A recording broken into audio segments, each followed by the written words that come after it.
Hey guys, welcome back to TCC. आज हम discuss करने वाले हैं एक और important topic from economics, that is PPC curve यानी उत्पादन संभावना वक्र। अगर आप 2023 में कोई भी कॉमर्स से रिलेटेड कॉम्पिटिटिव एग्जाम को टारगेट कर रहे हैं तो ये टॉपिक आपके लिए one of the most important topic है। यहाँ से बहुत सारे क्वेश्चन पूछे गए हैं, आगे भी पूछे जाएंगे। तो इस टॉपिक को हम बहुत डिटेल में, बहुत अच्छे से हिंदी मीडियम और इंग्लिश मीडियम दोनों ही तरह के स्टूडेंट्स के लिए डिस्कस करेंगे। तो हम स्टार्ट करते हैं। मेनली दो दो टॉपिक आज हम इसमें डिस्कस करने वाले हैं। पहला तो मैंने आपको बताया कि पीपीसी कर्व यानी उत्पादन संभावना वक्र, और दूसरा जो है वो है हमारा अपॉर्चुनिटी कॉस्ट, अवसर लागत। अगर आपने इकोनॉमिक्स पहले कभी पढ़ी है तो आपको पता होगा कि जो अवसर लागत या अपॉर्चुनिटी कॉस्ट का कंसेप्ट है वो कितना इंपॉर्टेंट होता है हमारे डेली लाइफ में भी और इकोनॉमिक्स में भी। तो आगे अगर मैं बात करूँ सबसे पहले इनकी मीनिंग की, तो देखो मॉडर्न इकोनॉमिस्ट जो होते हैं वो बेसिकली पीपीसी को इकोनॉमिक, जो हमारी सेंट्रल प्रॉब्लम्स ऑफ इकोनॉमी होती है उसको सॉल्व करने के लिए क्या करते हैं, यूज करते हैं। अब मैंने आपको बताया था कि बेसिकली इकोनॉमिक प्रॉब्लम्स क्या होती है। तो देखो अलोकेशन ऑफ रिसोर्सेज उसमें था, ठीक है। तो उसमें तीन तरह की प्रॉब्लम्स थी। पहली क्या थी सर, व्हाट टू प्रोड्यूस यानी क्या बनाए, व्हाट टू प्रोड्यूस। सेकंड जो हमारी प्रॉब्लम थी वो क्या थी, हाउ टू प्रोड्यूस। और थर्ड हमारी जो प्रॉब्लम थी उसमें वो क्या थी, फॉर हुम टू प्रोड्यूस।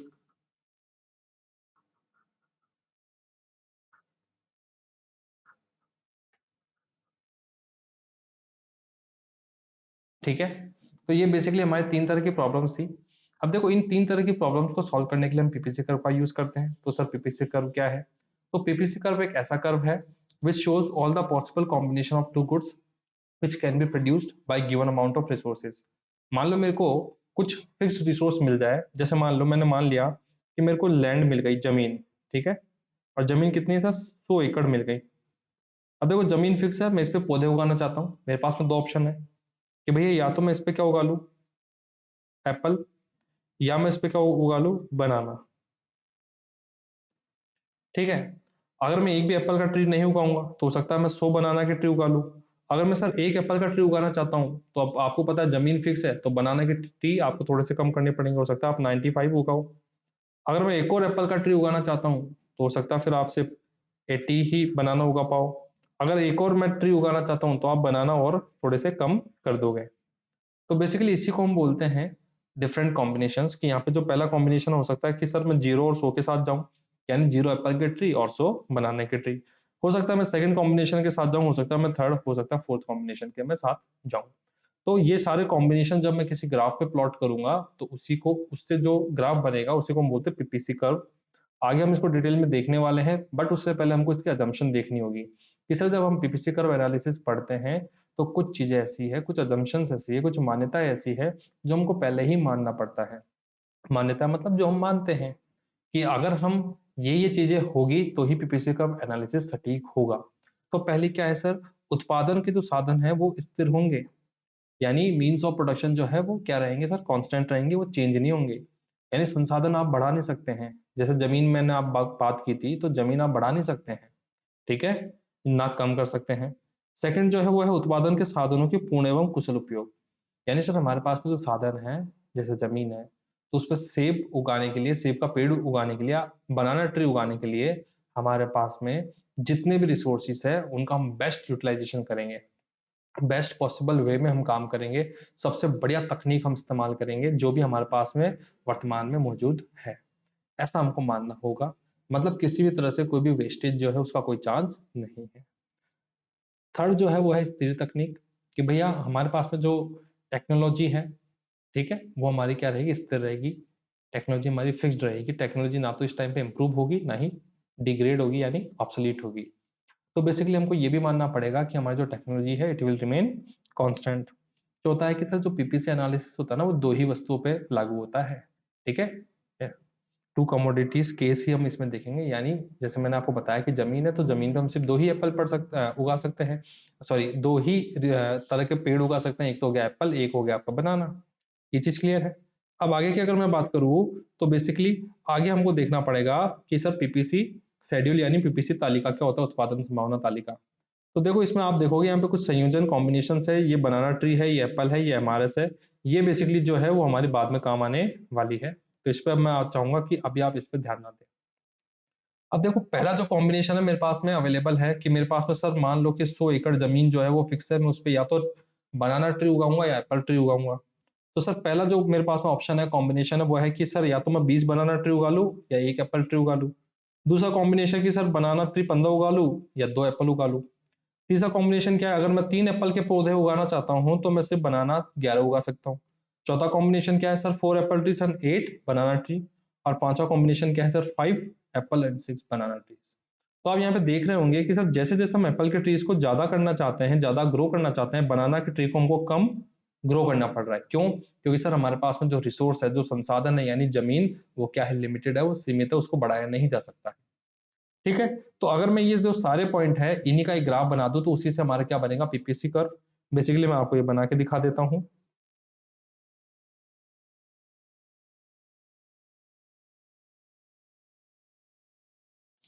ठीक है।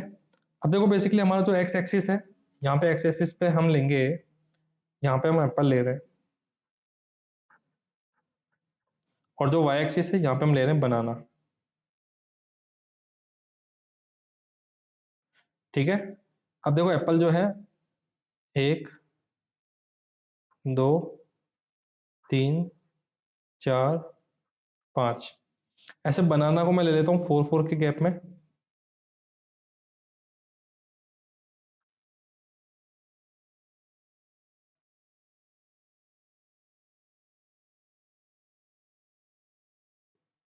अब देखो पहला जो कॉम्बिनेशन है, पहला कॉम्बिनेशन है कि सर अगर मैं एप्पल एक उगाता हूँ तो बनाना मेरे को कितने उगाने हैं, 20। तो देखो एप्पल का एक ये रहा, तो बनाना में उगा पाऊंगा 20, तो यहाँ पे मेरा पहला पॉइंट होगा। ठीक है। दूसरा मेरा जो कॉम्बिनेशन है वो है सर 2 एप्पल और 15 बनाना ट्री। एप्पल अगर मैं 2 उगाता हूँ तो 15 15 आपके 16 के यहाँ पे थोड़ा सा नीचे आएगा। ठीक है। तीसरा कॉम्बिनेशन है सर 3 एप्पल और 11 बनाना ट्री, 3 एप्पल और 11 बनाना ट्री। चौथा कॉम्बिनेशन है सर 4 एप्पल और 8 बनाना ट्री। और पांचवा कॉम्बिनेशन 5 और 6 का। तो सर जब मैं इन पॉइंट्स को ज्वाइन करूंगा तो बेसिकली ये जो पॉइंट्स है वो एक ग्राफ की तरह यूं बनेंगे। ठीक है। तो ये जो ग्राफ बन रहा है, ये जो कर्व बन रहा है, इसी को हम बोलते हैं पीपीसी कर्व। ठीक है। अब यहाँ पे बेसिकली जो अलग अलग कॉम्बिनेशन है, जैसे ये हमको ए कॉम्बिनेशन दिखा रहा है, ये हमको दिखा रहा है बी कॉम्बिनेशन, ये हमको सी दिखा रहा है, और ये डी दिखा रहा है, और ये हमको दिखा रहा है ई कॉम्बिनेशन। यानी सर जैसे बी कॉम्बिनेशन जो था वो क्या था सर, 15 बनाना ट्री उगा लो या 2 एप्पल उगा लो। सी कॉम्बिनेशन क्या बोल रहा था कि सर 11 बनाना या 3 एप्पल उगा लो। तो बेटा ये जो सारे कॉम्बिनेशन है, जब इनको हमने प्लॉट किया तो इससे जो ग्राफ निकल के आया ये क्या है, पीपीसी कर्व। अब आप देखोगे कि सर ये एक्स एक्सिस है, ये वाई एक्सिस है। तो जब हम, ये ओरिजिन होता है, इसको हम क्या बोलते हैं, ओरिजिन। तो जब हम एक्स ओरिजिन से एक्स एक्सिस की तरफ जाते हैं, यानी लेफ्ट टू राइट जाते हैं। ठीक है, लेफ्ट टू राइट। तो आपको एक चीज दिख रही होगी कि सर जो ग्राफ है वो धीरे धीरे नीचे आ रहा है, ये जो कर्व है वो धीरे धीरे क्या हो रहा है, नीचे आ रहा है। ठीक है। तो इसको हम बोलते हैं डाउनवर्ड स्लोप, इसको हम क्या बोलते हैं, डाउनवर्ड स्लोप। ठीक है। दूसरा देखो आपको दो तरह के डायग्राम्स पता होंगे, एक होता है आपका अवतल, एक होता है उत्तल। ठीक है, कॉनकेव एंड कॉन्वेक्स। तो बेसिकली ये जो होता है, कौन सा होता है, ये स्लोप कैसे करता है। अगर दो पीपीसी बना दूं, एक ऊपर बना दूं एक नीचे बना दूं, तो सर कौन सा पीपीसी ज्यादा रिसोर्सेज दिखाएगा, कौन सा कम दिखाएगा, ये सब हम आगे डिस्कस करने वाले हैं इसकी विशेषताओं में। तो सबसे पहले पहली जो प्रॉपर्टी है पीपीसी कर्व की वो है the production possibility curve slopes downward. तो मैंने आपको बताया था कि जैसे मान लो ये प्रोडक्शन पॉसिबिलिटी कर्व है, तो जैसे जैसे हम लेफ्ट से राइट की तरफ जाएंगे तो प्रोडक्शन पॉसिबिलिटी कर्व है वो कहाँ जाता है सर, नीचे की तरफ जाता है, यानी ढलान के है उसका नीचे की तरफ। तो आप देखोगे सर जैसे जैसे हम लेफ्ट से राइट की तरफ जाएंगे तो ये नीचे की तरफ जा रहा है। ठीक है। तो इसी को हम बोलते हैं कि सर इट स्लोप्स डाउनवर्ड्स। दूसरा सर ये पीपीसी मूल बिंदु से उत्तल है यानी कॉन्वेक्स है। कॉन्वेक्स देखो, पीपीसी कर्व जो होता है वो होता है यूं। अब कॉन्वेक्स या उत्तल क्या होता है सर, जो बीच में से बाहर निकला हुआ हो उसको बोलते हैं कॉन्वेक्स। तो देखो बीच में से ये बाहर होता है, कोनों पे से ये पास में होता है। अगर ये कॉनकेव होता यानी अवतल होता तो ये बेसिकली कैसे होता, ऐसा, यानी बीच में से तो होता अंदर और कोनों से होता बाहर की साइड में। तो पीपीसी कर्व ऐसा नहीं होता है, कैसा होता है, ऐसा, कॉन्वेक्स होता है। तीसरा क्या है sir, higher PPC shows higher level of satisfaction. मतलब सर कैसे, देखो मैं एक पीपीसी बना दूं, तो यहाँ पे एक पीपीसी तो मैंने बना दिया ऐसे, और एक पीपीसी मैंने बना दिया ऐसे। तो बेटा एक जो ये पीपीसी 1 है और ये है पीपीसी 2, इनमें से ज्यादा बेसिकली जो प्रोडक्शन है वो कौन सा शो करेगा? सीधी सी बात है सर, पीपीसी 2 दिखाएगा। क्योंकि अगर देखो मैं एक पॉइंट देखूं यहाँ पे, तो सर यहाँ पे इस पॉइंट पे हम इतने तो y कमोडिटी बना सकते हैं और इतने x। लेकिन अगर इस वाले पीपीसी की मैं बात करूँ तो सर x तो हम सेम ही बना सकते हैं, लेकिन y तो यहाँ पे कितने बनेंगे सर, ज्यादा बनेंगे। समझ गए? तो सर जो ऊंचा पीपीसी कर्व होता है वो ज्यादा प्रोडक्शन दिखाएगा, और अगर पीपीसी कर्व नीचे बनाएंगे तो ये कम प्रोडक्शन दिखाएगा, कम उत्पादन दिखाएगा, सीधी सी बात है। उसके बाद में सर शिफ्ट देखेंगे हम। ठीक है, तो दो वर्ड होते हैं बेटा, एक तो होता है शिफ्ट, एक तो क्या होता है शिफ्ट, एक होता है रोटेशन। तो बेटा शिफ्ट जो होता है ना, जब x और y दोनों बदल जाए तब शिफ्ट होता है। ठीक है, x एंड y। और रोटेशन कब होता है? जब बेसिकली या तो x में बदलाव हो या y में। तो यहाँ पे लिखेंगे हम x और y, x अथवा y। अब देखो पीपीसी का राइटवर्ड शिफ्ट कब होगा, लेफ्टवर्ड शिफ्ट कब होगा, तो देखो ध्यान से एक एग्जांपल।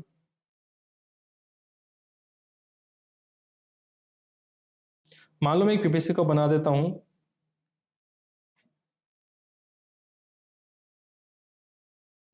ठीक है, तो अब देखो एक नया पीपीसी को बनाते हैं हम।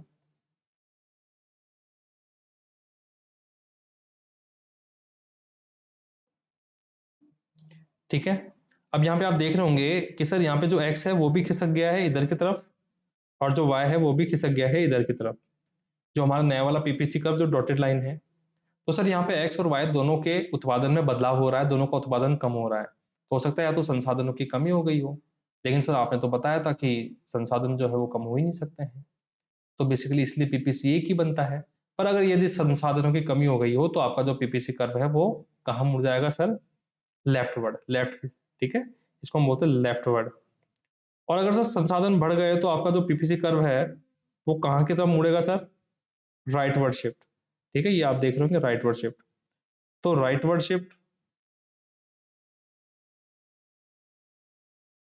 शिफ्ट का मतलब है increase in production of both X and Y. यानी सब जब हमारे ये जो वाई और एक्स दोनों का ही उत्पादन बढ़ जाए तब ये पीपीसी कर्व जो होता है वो शिफ्ट होता है। अब मैंने आपको बताया राइटवर्ड कैसे होता है, लेफ्टवर्ड कैसे होता है। अगर दोनों उत्पादन कम हो जाए तो बेसिकली लेफ्टवर्ड होगा, दोनों का उत्पादन बढ़ जाए तो राइटवर्ड होगा। ठीक है, तो बेसिकली यहाँ पे ये बताया कि सर जब डिक्रीज हो जाएगा तो बेसिकली किधर की तरफ शिफ्ट होगा? लेफ्टवर्ड।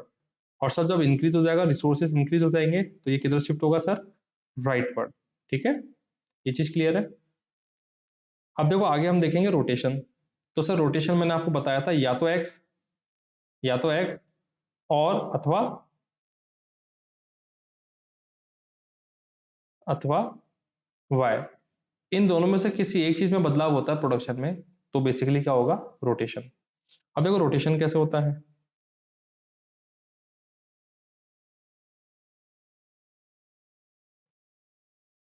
जैसे मान लो मैंने एक पीपीसी कर्व बना दिया। अब देखो पीपीसी कर्व में क्या होगा, जैसे मान लो ये आ गई हमारी एक्स, ये आ गए हमारे वाई। अब यहाँ से जैसे पीपीसी कर्व है, एक्स तो पहले जितना ही है लेकिन आप देख, सॉरी वाई तो पहले जितना ही है लेकिन एक्स आप देख रहे हो कम हो गया है। ये चीज क्लियर है? या मान लो एक्स तो पहले जितना ही है लेकिन आपका, सॉरी वाई तो पहले जितना ही है लेकिन एक्स आपका क्या हो गया है? बढ़ गया है। तो देखो जब एक्स का प्रोडक्शन कम होता है, एक्स का उत्पादन कम होता है, तो जो पीपीसी कर्व होता है वो इनवर्ड शिफ्ट होता है। इसको हम क्या बोलते हैं? इनवर्ड। क्या बोलते हैं? या आपको याद रखना है कि जब एक्स का उत्पादन कम होगा तो एक्स एक्सिस पे देखना है, एक्स एक्सिस पे अंदर की तरफ घूम जाएगा, इनवर्ड शिफ्ट भी बोलते हैं इसको, लेफ्टवर्ड भी बोलते हैं। और जब एक्स का उत्पादन बढ़ जाएगा तो पीपीसी कर्व जो होगा वो एक्स एक्सिस पे, ठीक है, एक्स एक्सिस पे किधर जाएगा सर? आउटवर्ड्स। इसको हम क्या बोलते हैं सर? राइटवर्ड्स भी बोलते हैं। ठीक है, यानी दाईं ओर। अब देखो ध्यान से, एक और एग्जांपल हम ले रहे हैं, जब x तो स्थिर रहेगा और y में बदलाव होगा, तो एक पीपीसी कर्व मैंने बना दिया ये। अब यहाँ पे हमको x को स्थिर रखना है, ये x है, x को स्थिर रखना है और y को हमको बदलाव करना है। एक बार तो इसका उत्पादन कम करके देखेंगे, एक बार इसका उत्पादन ज्यादा। तो देखो, मान लो x इतना ही है, लेकिन जो y है वो कम हो गया है। तो आप देख रहे हो कि जो पीपीसी कर्व वो नीचे की तरफ रोटेट हुआ है, तो इसको बोलते हैं डाउनवर्ड्स। डाउनवर्ड्स, या फिर बोलेंगे इसको इनवर्ड, अंदर की तरफ भी बोल सकते हैं इसको, ऑन वाई एक्सिस, कि सर ये वाई एक्सिस पे अंदर की तरफ मूव होगा, ठीक है। या मान लो y इतना ही है, सॉरी x इतना ही है, और जो y है वो इतना हो गया, तो आप देख रहे हो पीपीसी का बाहर की तरफ मूव हो रहा है, इसको बोलते हैं हम आउटवर्ड्स, ठीक है। या इसको हम राइटवर्ड्स भी बोल सकते हैं, ठीक है। इसको हम अपवर्ड भी बोल सकते हैं। ये चीज क्लियर है। तो बेसिकली इस तरीके से हमको समझना है, आपसे क्वेश्चन पूछा जा सकता है कि बताओ सिर्फ x का उत्पादन कम हुआ है तो जो पीपीसी कर्व है वो किस तरफ घूमेगा। तो आपको पता है सर सिर्फ x का उत्पादन कम हुआ है, तो बेसिकली पीपीसी कर्व किधर की तरफ जाएगा, इनवर्ट्स की तरफ या लेफ्टवर्ड की तरफ जाएगा ऑन एक्स एक्सिस। आपको बोल जाए कि y सिर्फ y का उत्पादन बढ़ गया है तो रोटेट होगा कि शिफ्ट होगा, पहले तो ये पता करना है। तो मैंने बताया सिर्फ एक ही कमोडिटी में अगर चेंज होता है तो रोटेशन होता है, और दोनों कमोडिटी में चेंज होता है तो प्रोडक्शन शिफ्ट होता है। तो सिर्फ वाई का उत्पादन कम हो गया है, तो वाई का उत्पादन कम हो गया तो सर रोटेशन होगा, और रोटेशन किधर की तरफ होगा सर, नीचे की तरफ, डाउनवर्ड्स, ठीक है, या इनवर्ड्स भी बोल सकते हैं। तो बेसिकली होता किस कारण से हो सकता है कि सर किसी एक चीज की टेक्नोलॉजी हमारे पास में बढ़ गई हो, या किसी एक चीज की एक ही कमोडिटी की टेक्नोलॉजी हमारे पास में ऑब्सलीट हो गई है, खराब हो गई है, ठीक है। तो तब ये केस हो सकता है रोटेशन का। अब इसके बाद में हम आगे देखेंगे हमारा अपॉर्चुनिटी कॉस्ट। तो अपॉर्चुनिटी कॉस्ट क्या है, तो देखो अपॉर्चुनिटी कॉस्ट मैं आपको एक एग्जांपल के थ्रू समझाता हूँ। मान लो कि मेरे पास में जमीन थी, ठीक है, मेरे पास में वही एग्जांपल ले रहा हूँ मैं, 100 एकड़ की जमीन थी। अब मेरे पास में देखो ऑप्शन एक था कि मैं उसमें क्या ग्रो कर लूँ, वीट यानी गेहूं। तो मेरे को जैसे मान लो मिलते 10,000 रुपए, मेरे को कितने मिलते 10,000। मेरे पास में बी ऑप्शन था कि मैं उसमें राइस यानी चावल उगा लूँ, तो मेरे को मिलते उसमें मान लो 8,000 रुपए। मेरे पास में सी ऑप्शन था कि मैं उसमें पल्सेस उगा लूँ, दालें, तो मेरे को मिलते इसमें 7,000 रुपए। और मेरे पास में डी ऑप्शन था कि मैं उसमें जैसे मान लो और कुछ उगा लूँ, ठीक है, तो मेरे को मिलते 5,000 रुपये। तो अगर मैं समझदार व्यक्ति हूँ, समझदार उपभोक्ता हूँ, तो मेरे को पता है कि भैया मैं ऑप्शन ए ही लूंगा जिसमें सबसे ज्यादा कमाई है, तो मैं गेहूं उगाऊंगा। तो बेटा जो गेहूं हमने सेलेक्ट किया है, तो गेहूं को सेलेक्ट करने के लिए हमने जो सेकंड बेस्ट ऑप्शन था, सेकंड बेस्ट यानी ये राइस वाला, ठीक है, इसको हमने त्याग दिया, इसको हमने सेक्रीफाइस किया कि नहीं भैया 8,000 रुपये नहीं, हम तो 10,000 रुपये वाला लेंगे। तो बेटा ये जो आपने त्याग दिया है इसी को हम बोलते हैं सेक्रीफाइस, इसी को हम क्या बोलते हैं, सेक्रीफाइस। और इकोनॉमिक्स की भाषा में हम इसी को क्या बोलते हैं, अपॉर्चुनिटी कॉस्ट।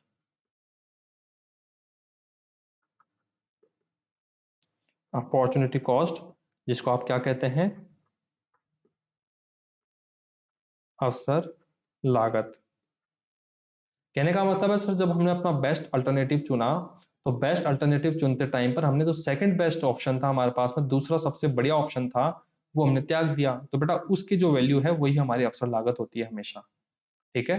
कि जब भी हम कोई डिसीजन लेते हैं, तो हम कोई डिसीजन लेते हैं तो सर डिसीजन लेने के लिए कम से कम दो चीजें होनी चाहिए।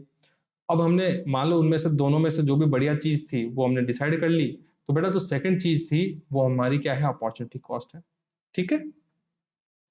तो ये आपका एग्जांपल रहने वाला है, ये आपका अपॉर्चुनिटी कॉस्ट का मीनिंग है। तो देखो सैमुअलसन बहुत बड़े इकोनॉमिस्ट है थे, जिनके जो बोल रहे हैं कि opportunity cost is the value of second best use of economic commodity, ठीक है। यानी सेकंड बेस्ट हमारा जो ऑप्शन है उसकी जो वैल्यू होती है उसी को हम क्या बोलते हैं, अपॉर्चुनिटी कॉस्ट है। यहाँ पे उसके बाद में फिर आपको ये एग्जांपल दे रखा है। अब हमको देखना सर मार्जिनल अपॉर्चुनिटी कॉस्ट यानी सीमांत अवसर लागत। अवसर लागत हमको समझ में आ गई। तो ये जो अवसर लागत होती है कम होती जाती है, कैसे, देखो मैंने बताया था आपको, ये एग्जांपल याद होगा कि सर अगर मेरे को एक एप्पल का ट्री उगाना है तो मैं सिर्फ 20 बनाना उगा सकता हूँ। पर अगर मैं एक एक्स्ट्रा उगाना चाहता हूँ यानी 2 एप्पल ट्री उगाना चाहता हूँ, तो मैं अब सिर्फ 15 उगा सकता हूँ। मैं एक और अगर एप्पल ट्री क्या करना चाहूँ सर, ग्रो करना चाहूँ, तो मैं सिर्फ 11 बनाना उगा सकता हूँ। एक और ट्री अगर मैं ग्रो करना चाहूँ तो मैं सिर्फ 8 बनाना उगा पाऊंगा। तो आप देख रहे हो, हर बार मैं एक एप्पल का ट्री ज्यादा करता हूँ तो देखो पहले कितने बनाना कम हो गए, 5। उसके बाद में कितने कम हो गए, 4। उसके बाद में 3 बनाना कम हुए, उसके बाद में कितने हो गए सर, 2। तो हर बार बेटा ये जो मैं त्याग रहा हूँ ना, एक एप्पल का ट्री एक्स्ट्रा उगाने के लिए कितने बनाना मैं त्याग रहा हूँ, कितने पेड़ों का मैं सेक्रीफाइस कर रहा हूँ, वो हर बार कम होता जा रहा है। तो इसी के जो रेशियो होता है कि सर मैं कितने पेड़ त्याग रहा हूँ, ठीक है, रेशियो मेरे को कितने पेड़ मिल रहे हैं, उसी का जो रेशियो होता है उसको हम बोलते हैं MRS, यानी मार्जिनल रेट ऑफ सब्सटीट्यूशन या मार्जिनल अपॉर्चुनिटी कॉस्ट। ये चीज क्लियर है? तो बेसिकली आपकी ये बेटा हमेशा कम होती ही जाती है, ठीक है, हर बार ये क्या होती जाती है, कम होती ही जाती है।